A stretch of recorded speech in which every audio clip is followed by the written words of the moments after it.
Every Airbnb hosting for beginners video says the exact same thing. Just list your space and watch the money roll in. Cool, but that's not what happens for most people, and that's definitely not what happened for me. Before any of this worked, I lost $40,000 on a real estate deal, and I didn't know how I was ever going to recover. Real money out of my own pocket when I didn't have much to begin with. So before you hand some guru $5,000 for a mastermind course, give me 8 minutes and I'll give you real numbers, no fluff, and no upsell at the end, because I'm not selling you anything. I'm just giving you my experience as an Airbnb host, what I would do differently, and why I would never change a thing. And I'm trying to grow my business in 2026 and beyond. Let's get into it. Quick version of who I am so you know I've actually done this and I'm not just talking about it. My name is Garrett Brown and I got my real estate license to be an agent in 2016. And I spent a few years making money for other investors before I figured out what the actual game meant to become financially free with inside of real estate. I started investing myself and then I lost $40,000 on a flip that went wrong. Had everything going the right way and then I had the deal blow up in my face because a seller's brother-in-law from long lost who knows wherever decided to come in at the last minute and steal my best deal that I put all the work into to make it happen. So then I decided to pivot. In 2019, I bought my first short-term rental, or Airbnb as you might know it, and I had 3 pretty basic condos in downtown Houston, and then COVID hit. All of my money started going completely out of my properties because everything was a race to the bottom for price at that point. And I saw the writing on the wall that experiences and unique stays were actually the bread and butter for something Airbnb was built for. So then I decided to build a geodome, and I built it for $85,000 about an hour away from Houston. And in the first month, it made $10,000. That first year, it made $95,000. And that now has turned into Cameron Ranch Glamping, which we have 20 cabins in 2 different markets that gross revenue about $1.4 million annually. And then now, full circle, I am the short-term rental expert at BiggerPockets, which is wild because this is the same place that I started my journey on about 8 years ago. I'm not telling you this to flex. I'm telling this so you know that I've actually lost a lot of money and made a lot of money in this game. And I don't just try to sell a course about it. So here's what I'd do differently if I was starting over today. First, I'd get crystal clear on who my place is for. This is number 1 for a reason. If you can't finish this sentence of what you are building or what you already have, my property is built for blank, then you've already lost. Because if you can't say it in one sentence, you're probably trying to tap into too many demographics. And when you market to everyone, you market to no one. So you need to pick quickly. Are you going to be for the business person, families, couples, midterm rentals, or anything else that you can think of that will be a type of guest that could come visit your property? You need to look around at your surrounding market to understand who even visits that area, or decide if you're building something specific for a specific kind of clientele. Here's what gurus tell you the wrong way. They say, get your property to get as many people inside of it. Well, if you're trying to market to the business person and you're in a downtown urban area, but you have nothing but family-friendly things and you have no Wi-Fi and all these things that are based more to an experience in nature, they're not going to align and people aren't going to want to book your place. The same way if you're going after family-friendly and you don't have kitchen utensils, all these things that a cooking family probably wants going to stay at a vacation rental, you are not getting that exact demographic to really hone in on who will book your place. My dome wasn't built for everyone when I started. It was built for couples. And almost every single place I've done since then has been built for that inside my brand. The places that are bigger family style homes, they don't do as well with inside the brand that I built. I still operate them well and I've catered them more to family friendly ones, but I've seen very starkly that who you build your brand around and who you are marketing to is going to truly drive in those type of people. But the better you nail it, the more of that kind of population you will actually be able to get. Second, run the real numbers, not just the gross revenue. Now, I know I said my dome made $95,000 in the first year. That is gross revenue. I didn't literally put $95,000 into my pocket. I wish. But most of the time I run properties and we run them very lean because we have a bigger operation. We're at least at about 40% on the expense side off top.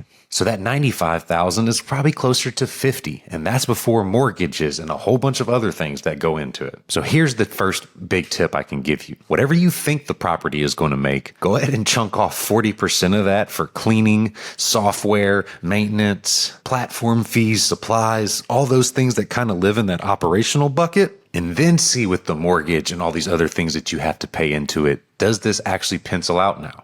Number 3 is pick one market and dominate it. I used to think, oh, wow, I want 12 different, homes in 12 different markets and I'll just have the best one in each. And then I started realizing, well, that's 12 cleaners I have to deal with. That's 12 different trash collectors. That's 12 different handy people. That's 12 different plumbers, 12 different, everything just got exponentially more concerning and more work for me the more I realized markets truly add more operational stress. I only am in 2 markets right now, and I want to dominate those markets, and I get the benefits of economies of scale, which is how commercial operations really make their money. So now that I have one head of housekeeping in each market, I have one operations manager in each market, and they control all of it. I don't have to be that much involved with it, but there's also not that many people that report to me. Even if I was in multiple markets, which is all doable, I would just have so many different people that are needing to get some of my time to answer some questions, and I don't want to be the bottleneck, and I also definitely don't want to have to oversee multiple different layers that are moving. It gets tough the more you get. So you don't need a massive course to figure this out. You need to pick your one market and go very deep into it and dominate it as much as you can. But here's where everything gets really interesting. Once you stop thinking about how do I get more bookings and how do I get higher value bookings, the game starts to change. Less is more.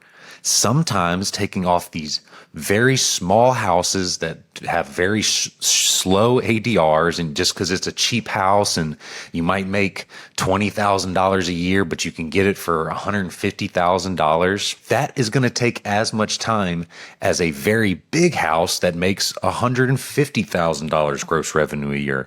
Costs more, takes a lot more maybe to do. But typically, I see that most places take about the same amount of time to manage, no matter how big the property is compared to each other. So you either need to go really big on a property or go very unique, in my opinion, so that way you can make sure that you're making the amount of revenue that it takes from the stress of running a hospitality business that meets real estate. So number 4, I would buy somewhere that you actually like to go. If it's not in your backyard or right around in your town and you're buying in a vacation area, I would definitely not go into a place that you have no desire to ever travel to. And I also wouldn't go to a place that's across the country and you never can go to. Do you need to visit your property all the time? No. But you're going to be taking some trips up there. You're going to need to make a couple of owner inspections to make sure things are exactly how they should be. And, if you can get the lifestyle benefit of going stay out in this area for a week and enjoy your place and make any corrections and all that, then that's the benefit of vacation rentals and short-term rentals. There's way more things that you can do with them flexibility-wise than just a plain old boring buy and hold that one tenant lives in and you make $50 cash flow a month. And once the AC breaks, you're back not profitable. So pros and cons to every single thing, but I love the fact that you can go visit your property and stay in it. And so I would buy in a place that you actually like to go. Number 5, I'd treat the experience like a product. So furniture isn't just decoration, it is the product that you are building. People aren't booking just 4 walls in general. They're looking for something different than their everyday life. They're looking for a feeling, for a lack of better words. That's the kind of thing that I try to provide with most of my places. And that's why I have tiny homes that are 200 square feet that will make as much as a 5-star luxury hotel room makes.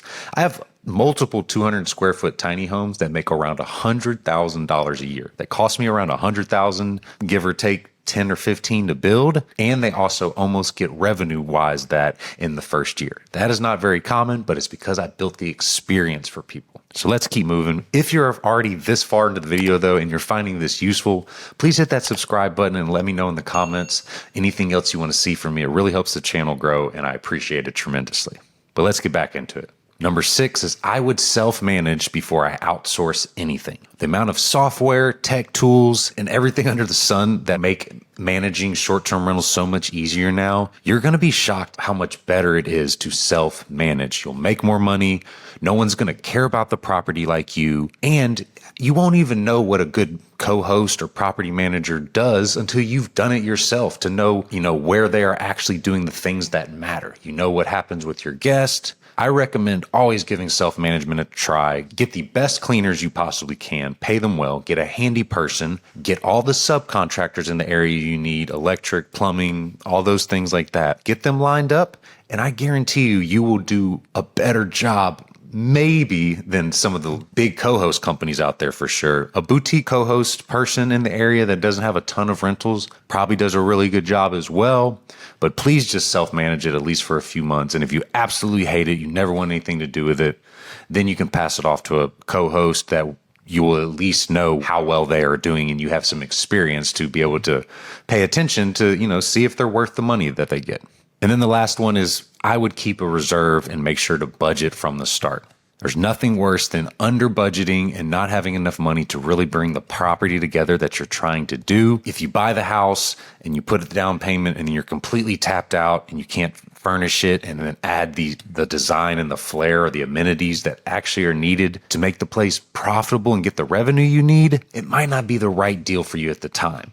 Just be prepared to have underperforming revenue if you can't get the budget to the area that it needs to design the property properly. So that was a lot of P's right there. So I don't want to scare you with that, but I see many people, all right, I got the down payment.